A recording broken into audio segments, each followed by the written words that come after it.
तो ये एपिसोड वहीं से शुरू होता है जहां पर कि लास्ट एपिसोड खत्म हुआ था। इमॉर्टल सॉर अपना अटैक करते हुए कहता है, चलो देखते हैं कि आखिरकार तुम सौगो को कैसे संभाल पाओगे। अपने ऊपर इतने सारे खतरनाक स्वॉर्डों को देखता हुआ डैन कहता है, ताई स्वॉर्ड वाकई में यह अपने नाम के लायक है। तुम्हारा इसे लेकर दुनिया में ये कहना कि यह झंगनोंग का सबसे स्ट्रॉन्गेस्ट टेक्निक है बिल्कुल सही है, और मेरे सामने ये कुछ भी नहीं। इसी के साथ वो अपना हमला करता है। हेवनली आर्टिलरी जनरल का फोर्स 9 ड्रैगन आर्टिलरी। हम देखते हैं उसके डार्क क्यूआई से निकली हुई ब्लैक ड्रैगन हवा में उड़ता हुआ उन सारे ही स्वॉर्डों को एक ही बार में अपना मुंह खोलता हुआ निकल जाता है, जिसे देखता हुआ इमॉर्टल स्वॉर्ड कहता है, नामुमकिन, वह ताई स्वॉर्ड है सबसे स्ट्रॉन्गेस्ट, और फिर भी इस बच्चे की पावरफुल क्यूआई उसे निकल रही है। ये कैसे हो सकता है, ये असंभव है। हम देखते हैं उसकी ताई स्वॉर्ड जैसे जैसे खत्म होती जा रही थी वैसे वैसे इमॉर्टल स्वॉर्ड की भी हालत बिगड़ती जा रही होती है। वो अपने मन में कहता है, केवल ताई स्वॉर्ड का ही नहीं बल्कि मेरा भी सफाया होने वाला है, यहाँ तक कि अस्तित्व में मौजूद हर एक व्यक्ति। हम देखते हैं वो ऐसा इसीलिए बोल रहा था क्योंकि उसके सामने डैन की क्यूआई से पूरा एक ब्लैक होल खुल गया होता है, जिसको देखता हुआ वो अपने घुटनों पर आते हुए कहता है, या मैं आज बच भी पाऊंगा, ये संभव भी कैसे हो सकता है। अब इसमें कोई संदेह नहीं है, उसकी शक्ति मेरे अस्तित्व को मिटा देगी। मास्टर हुआंगबो के साथ लड़ते समय से लेकर अब तक उसकी शक्ति बहुत बढ़ चुकी है, जबकि इस बीच 1 से 2 महीने ही बीते हैं, लेकिन फिर भी वो एक ऐसे लेवल पर चला गया है जहाँ पर मुझे उससे लड़ते हुए ऐसा महसूस हो रहा है मानो मैं एक विशाल ड्रैगन का सामना कर रहा हूँ। वह एक ऐसे लेवल पर चला गया है जिसे परफेक्शन कहते हैं, उसमें अब कोई भी खामी नहीं बची। दूसरी तरफ ये बुढ़ऊ सोच रहा था, एक ऐसा व्यक्ति जो झंगनोंग सेक्ट के सभी स्वॉर्ड आर्टों को मास्टर कर लिया है और इमॉर्टल स्वॉर्ड के लेवल तक पहुंच चुका है, वो कैसे मुरिम के कल आए हुए बच्चे से हार सकता है। वहीं लीडर वो सोच रहा था, एक ऐसा आदमी जिसने की इमॉर्टल स्वॉर्ड को भी हरा दिया, तो अब लड़ाई करने के लिए कुछ भी नहीं बचा, हम हार गए हैं। वहीं मुनेक वो सोच रहा था, क्या सचमुच में झंगनोंग सेक्ट का अंत आज यहीं पर हो जाएगा। हम देखते हैं डैन उन लोगों को मारने के लिए जाते हुए कहता है, जैसा कि मैंने शुरुआत में कहा था, अब अपने अंत के लिए तैयार हो जाओ, मैं आज झंगनोंग सेक्ट के अस्तित्व को दुनिया से मिटा दूंगा। जो सुनता हुआ इमॉर्टल स्वॉर्ड अपने मन में कहता है, क्या सचमुच में झंगनोंग का गौरवशाली इतिहास आज खत्म होने जा रहा है। दूसरी तरफ हांसो अभी भी डैन को आवाज लगाते हुए कह रहा होता है, बड़े भाई रुक जाइए, प्लीज ऐसा मत करिए। तभी अचानक से ही हम देख पाते हैं हांसंग उन सभी को ही इग्नोर करके सीधे डैन की ओर बढ़ती है, जिसको देखता हुआ हांसो घबराते हुए उससे कहता है, प्लीज रुक जाइए, आप ऐसा मत करिए। और एकदम से ही वो कुछ देख काफी ज्यादा चौंक चुका था। वह देखता है हांसंग काफी ज्यादा स्पीड में डैन के पास पहुंचकर कहती है, आपने अब तक जो कुछ भी किया वो काफी है, रुक जाइए। जो सुन डैन एकदम से ही हैरानी में रुक चुका था, क्योंकि हांसंग वो बिल्कुल ही उसके सामने आकर खड़ी हो चुकी थी। वो कहती है, आपकी ये बचकानी हरकतें हद को पार कर रही है, इसीलिए अब आपको और कुछ भी करने की कोई आवश्यकता नहीं है। उसे इस तरह देखता हुआ इमॉर्टल स्वॉर्ड सोचता है, असंभव, यहाँ तक कि मेरे जैसे व्यक्ति का भी इंटरनल एनर्जी बुरी तरह से उस आदमी के सामने खत्म हो गई, लेकिन मुझे विश्वास नहीं हो रहा है कि वो न केवल उसका सामना कर रही है बल्कि वो तो उसके काफी करीब तक चली गई है। वहीं डैन उसकी बातों को सुनता हुआ काफी ही ज्यादा गुस्से में कहता है, बचकानी हरकतें, तो अब मुझे तुम बताओगे कि मुझे किस तरह बिहेव करना चाहिए। तो हांसंग वो कहती है, हाँ बिल्कुल, आपके दोस्त के साथ जो कुछ भी हुआ उसके लिए आप किसी को भी दोष नहीं दे सकते, क्योंकि इसके जिम्मेदार यहाँ पर कोई भी नहीं है। जो सुनता हुआ डैन उसकी तरफ देखते हुए गुस्से में कुछ भी नहीं बोल पाता है, तो हांसंग उससे कहती है, खुद को लेकर इतना कठोर मत बनिए, आपने उस समय अपनी पूरी कोशिश की थी और अब आपको अपना दोस्त मिल गया है, इसीलिए शांत हो जाइए। यहाँ पर जो कुछ भी हुआ है उसके लिए आपको कोई भी दोष नहीं देगा। जो सुनता हुआ डैन जब उससे कुछ बोलने की कोशिश करने लगता है, तो हांसंग आगे बढ़ उससे कहती है, आप कैसे बचे और यहाँ इस मुकाम तक कैसे पहुँचे, मैं सब जानती हूँ। मैं आपको हर रोज देखते हुए ये बता सकती हूँ, आप खुद पर कुछ ज्यादा ही जोर डालते हो। आपको ये याद रखना चाहिए कि आप किंग ऑफ वार हो, मार्शल आर्टिस्टों का पिनैकल। अगर आपके जैसे मजबूत इंसान भी अपनी भावनाओं से प्रभावित हो जाते हैं तो यह दुनिया तो पूरी तरह से खत्म हो जाएगी। इसीलिए प्लीज आप अपनी मुस्कान को वापस ले आइए। आप पर ये गुस्सा भरा चेहरा बिल्कुल भी अच्छा नहीं लग रहा है, प्लीज मुझे वही मुस्कान को दिखाइए जो आपने मुझे पहले दिखाया था। ये सब बोलता बोलता वो जब अपनी पूरी इंटरनल एनर्जी को खत्म कर लेती है तो वह बेहोश होते हुए सीधे डैन के ऊपर गिर पड़ी थी। अपने सीने से उसे महसूस करता हुआ डैन को अचानक ही अपने मास्टर की बातें याद आती है, सायो अगर तुम किसी दिन मेरी बेटी से मिलो तो अगर वो अच्छी हालत में रही तो उसे वैसे ही रहने देना, लेकिन यदि उसकी सिचुएशन खराब रही तो प्लीज एक बार उसकी मदद कर देना, मेरे लिए इतना ही काफी होगा। हम देखते हैं इन्हीं बातों को याद करता हुआ डैन एकदम से ही होश में आते हुए कहता है, आखिर मैं ये क्या कर रहा था, यंग लेडी हान प्लीज जागिए। हम देखते हैं वो हड़बड़ाते हुए काफी ही ज्यादा जोरों से हांसंग को जगाने की कोशिश करने लगा था, पर कोई फायदा नहीं होता। दूसरी तरफ हम झंगनोंग के आउटर पार्ट को देखते हैं, जहाँ पर कि वोल्डबैगर वो कह रहा होता है, मैंने आपके भेजे हुए लीडर को पढ़ा, आप बता रहे थे कि आपने कुछ असामान्य हलचल को देखी, आपका मतलब क्या है। तो उसके सामने बैठा हुआ बंदा वो बोलता है, जैसा कि आपने हमें ऑर्डर दिया था, हम नॉर्थ युआन के हर एक सिचुएशन पर बहुत करीब से नजर रख रहे हैं और हमें पता चला है कि इंपीरियल हाउस होल्ड में सप्लाई और फूड शिपमेंट में बदलाव आया है। तो वोल्डबैगर वो कहता है, सप्लाई और फूड शिपमेंट में बदलाव, क्या इसका मतलब नॉर्थ युआन फिर से परेशानी को खड़ी करने वाला है। उसके सामने बैठा बंदा बताता है, हमें अभी तक नॉर्थ युआन की सेना से किसी भी तरह की गतिविधि का संकेत नहीं मिला है, इसीलिए मुझे नहीं लगता है कि ऐसा कुछ भी है। जो सुन होल्डबैगर कहता है,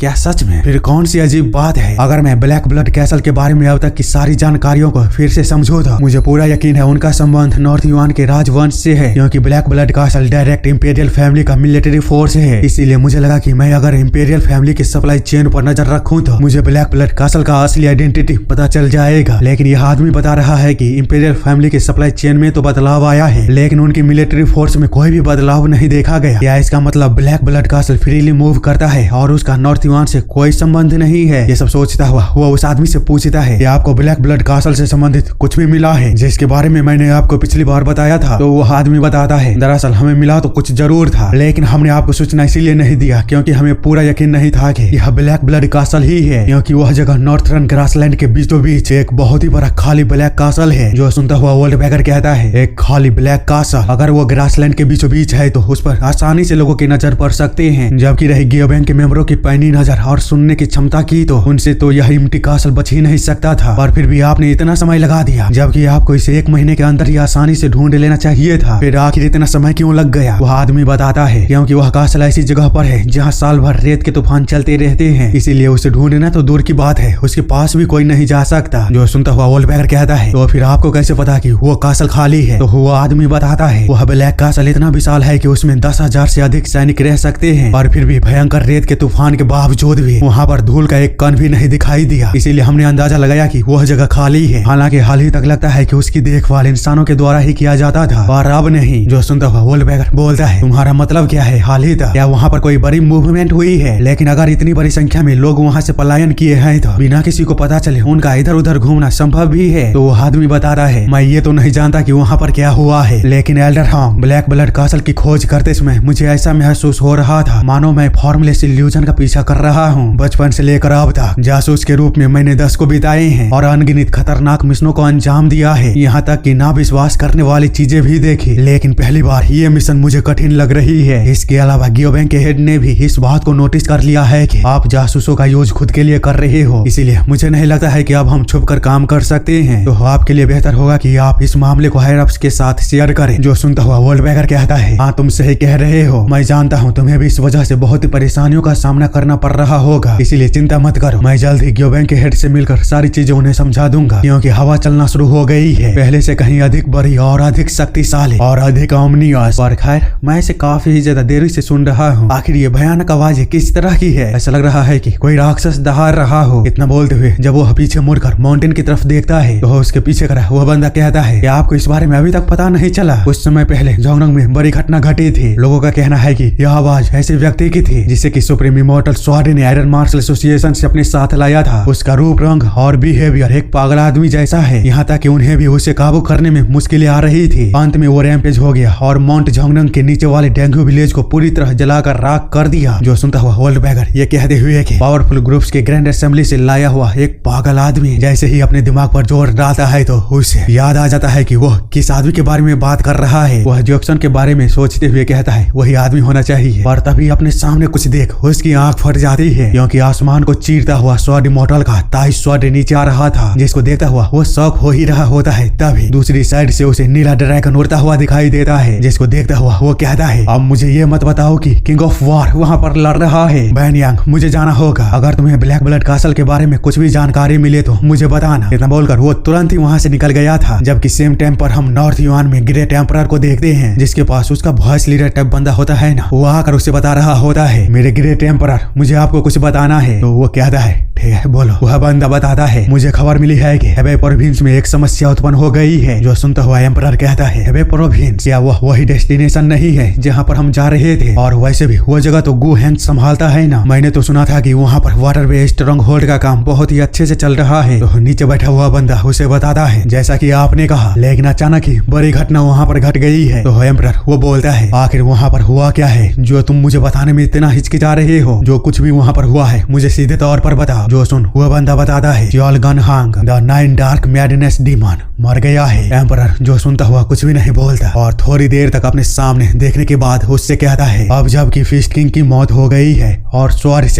एकांतवास में चला गया है, तो फिर कौन है जो गन हांग को संभाल सका? या ऐसा हो सकता है कि यह यह काम लाइन ली कान मैच स्वॉर्ड टैलेंट ने किया हो तो वह बंदा बताता है नहीं, 9 डार्क मैडनेस डीमन को मारने वाला किंग ऑफ वॉर है वही इंसान जिसने की आयरन मार्शल एसोसिएशन के पावरफुल ग्रुप्स की ग्रैंड असेंबली में वांग वुगनैक को मारा था। उसका नाम डैन सायू है, वही व्यक्ति जिसे कि आपने जुआन में देखा था। जो सुनता हुआ एम्परर काफी ही ज्यादा हैरान होते हुए कहता है क्या वह किंग ऑफ वॉर है? तुम्हें पूरा यकीन है क्या? वह बंदा बताता है यह एक ऐसी सच्चाई है जिसे मैंने कई बार कंफर्म किया है। एम्परर जिसको सुनता हुआ निराश होते हुए कहता है यह ऐसी बात है, अगर वो वही है तो उसके लिए चोलगुन को मारना बहुत ही ज्यादा आसान रहा होगा। तो अब हम अच्छे दोस्त बन सकते थे, लेकिन नियति ने हमें दुश्मन बनने के लिए ही उकसाया है। इसीलिए अब मेरे पास अपनी नियति को अस्वीकार करने का कोई कारण ही नहीं है। यदि वह युआन के गौरव को दोबारा स्थापित करने में हमारे लिए बाधक बन रहा है तो चाहे कुछ भी हो जाए मैं उसे पूरी तरह से कुचल दूंगा। ये सब बोलता हुआ वो अपनी डार्क एनर्जी को जब बाहर खतरनाक रूप में बाहर निकाल रहा होता है तो हम देखते हैं उसकी एनर्जी पूरे आसमान को ढक लिया था। ऐसा लग रहा था कि विशाल बादल आ गया हो। जिसे कि देखता हुआ गॉर्जियो में जो मैसेंजर के साथ 2 बंदे गए थे वे कहते हैं अरे बाप रे, लगता है कि ग्रेट एम्परर गुस्से में है। लगता है कि 9 डार्क मैडनेस डीमन की मौत की खबर उन तक पहुंच चुकी है। अब से वो कुछ समय तक अपने खराब मूड में रहेंगे तो हमें सावधानी पूर्वक बिहेव करना होगा। हम देखते हैं उनके पीछे एक छोटा बच्चा भी खड़ा होकर अपने सामने के नजारे को देखता हुआ उनकी बातों को सुन रहा था। बाद में अपने मन में कहता है आकाश जो पहले क्लियर था अगर वे चाहे तो उसे भी हिला सकते हैं। यही है गुजो ग्योक की असली पावर। हम देखते हैं एम्परर ने जो पहले अपनी एनर्जी से पूरे आकाश को ब्लैक कर दिया था वहां से अब बारिश होना शुरू हो चुका था। वह बच्चा आगे कहता है मैं अपनी करंट पावर के साथ किसी को भी प्रोटेक्ट नहीं कर सकता हूँ, यहाँ तक कि उन्हें दूर भी नहीं रख सकता और ना ही उनके सबऑर्डिनेट को हरा सकता हूँ। मैं अपने पूरे जीवन भर इतना कमजोर बनकर नहीं रह सकता, मुझे कोई दूसरा रास्ता ढूंढना होगा। इतने में ही हम देखते हैं मैसेंजर के दोनों साथी उससे कहते हैं मास्टर चियो मौसम खराब हो रही है तो प्लीज अंदर जाइए। जिसको सुनता हुआ वो बच्चा टेंट के अंदर जाते हुए आवाज लगाता है मदर, मतलब कि समझ रहे हो यह जियोक्सन और डैन के बहन का बच्चा है। तो टेंट के अंदर से आवाज आती है जॉल्सन तुम कहाँ पर गए थे? वह बताता है मैं बस कुछ ताजी हवा खाने के लिए बाहर गया था। उन लोगों की बातों को सुनता हुआ ये लोग कहते हैं कंक्यूबाइन ने फिर से मास्टर चियो को एक निचले गॉर्जियो नाम से पुकारा। वह जानती है ग्रेट एम्परर को यह चीज पसंद नहीं है या वह जानबूझकर ऐसा करती है। जो सुनता हुआ पीछे खड़ा उसका साथी कहता है अपने शब्दों पर ध्यान दो, वह ग्रेट युआन का कंक्यूबाइन और लेजिमेट प्रिंस है, हम उनके बारे में ऐसी बातें यहाँ पर नहीं कर सकते। दूसरी तरफ ग्रेट एम्परर अपने दुख में डूबा हुआ सोच रहा था चोलगुन हांग तुम केवल मेरे साथी ही नहीं बल्कि मेरे भाई भी थे। यह बारिश के बूंदे मेरे और मेरे भाइयों के आंसू हैं जो हमने तुमको अंतिम विदाई देने के लिए बहाए। तुम्हारे खून का बदला खून से लिया जाएगा। मैं वादा करता हूँ तुम्हारे आत्मा को शांति जरूर मिलेगी। इसी के साथ वो अपने पीछे वाले बंदे से कहता है हमारी अगली योजना क्या है? तो वो बंदा बताता है मैं माउंट वुटाई के सैंक्सी प्रोविंस में जाने का योजना बना रहा हूँ क्योंकि मुझे लगता है कि नए ब्लैक ब्लड कासल की स्थापना के लिए यह एकदम सही जगह होगी। वहाँ के पहाड़ी रास्तों की चढ़ाई बहुत खराई वाली है जिस वजह से लोग वहाँ पर बहुत कम जाते हैं। मैं इसे लेकर ऑलरेडी गोल्डन ब्लड डीमन को सारी चीजें भेज दी है। जो सुनता हुआ एम्परर कहता है गोल्डन ब्लड डीमन मोरियक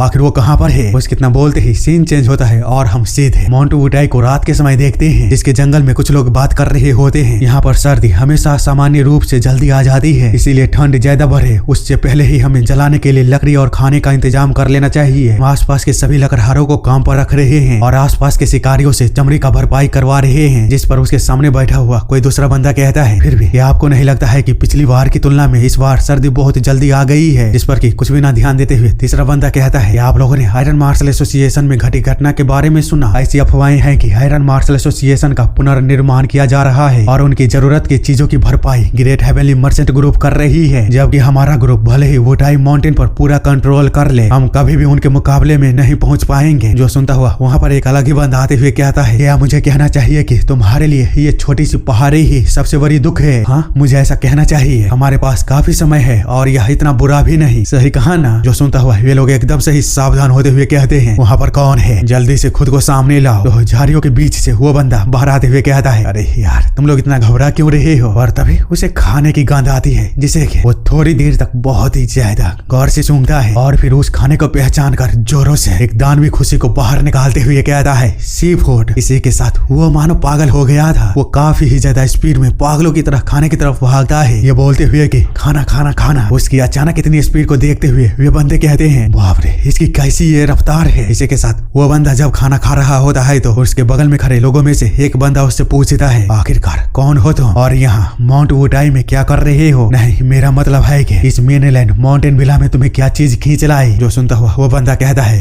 क्या मैं गोल्डन ब्लड डीमन हूँ, मेरा नाम डैम्यो रियोक है। मतलब कि वही बंदा जिसके बारे में कि ग्रेट एम्परर बात कर रहा था, यानी कि यही बंदा है जो कि शायद इस छोटे से मर्चेंट ग्रुप का इस्तेमाल करके ग्रेट एम्परर को मेनलैंड में आने में मदद करेगा। और रही नूना के बच्चे की बात, तो वो दोनों शायद ग्रेट एम्परर को पसंद नहीं करते, और चूंकि उनके पास कोई रास्ता नहीं है तो वे दोनों अभी भी उसके साथ है। अब तो केवल डैन और ग्रेट एम्परर की लड़ाई का इंतजार है, क्योंकि यह देखना बहुत ही ज्यादा दिलचस्प होगा कि जब जैक्सन और डैन यही चाहता था कि उसकी बहन नूना का शादी एक अच्छे घर में हो जाए तो उन्हें कोई परेशानी नहीं होगी, और अब तो नूना ग्रेट एम्परर के पास है। अगर वैसे देखा जाए तो वो उसके लिए बिल्कुल परफेक्ट हस्बैंड है। तो अब वे दोनों क्या करेंगे? या वे दोनों केवल उससे लड़ेंगे या फिर उसे मारेंगे भी? क्योंकि इन दोनों के लिए एक और वजह है नूना के अलावा उससे लड़ने की, और वो यह है कि ग्रेट एम्परर पूरे मेनलैंड पर कब्जा करना चाहता है, और वह अपने भाई जैसे दोस्त का भी डैन से बदला लेना चाहता है। इसीलिए भले ही वह नूना का हस्बैंड हो सकता है, लेकिन इस लड़ाई को टालना बहुत मुश्किल है। देखते हैं आखिरकार क्या होगा।